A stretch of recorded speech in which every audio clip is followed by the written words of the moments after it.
ناظرین، آج ہم سنیں کہ خلیفہ ہارون الرشید کے بیٹوں کی کہانی۔ خلیفہ ہارون الرشید کے دو بیٹے تھے، امین اور مامون۔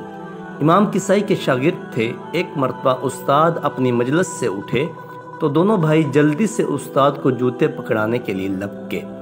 دونوں میں تکرار ہو گئی کہ کون استاد کو جوتے پیش کرے۔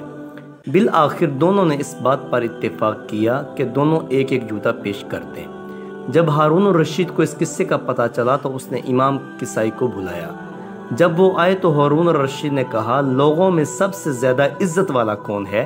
امام کسائی نے کہا، میری رائے میں امیر المومنین سے زیادہ عزت والا کون ہو سکتا ہے؟ خلیفہ نے کہا، عزت والا تو وہ ہے کہ جب وہ اپنی مجلس سے اٹھے تو خلیفہ کے دونوں صاحبزادوں میں اس بات پر جھگڑا ہو کہ ان میں سے کون استاد کو جوتے پہنائے۔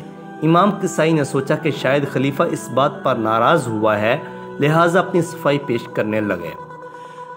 ہارون الرشید نے کہا، سنیے، اگر آپ نے میرے بیٹوں کو اس ادب و احترام سے روکا تو میں سخت ناراض ہو جاؤں گا۔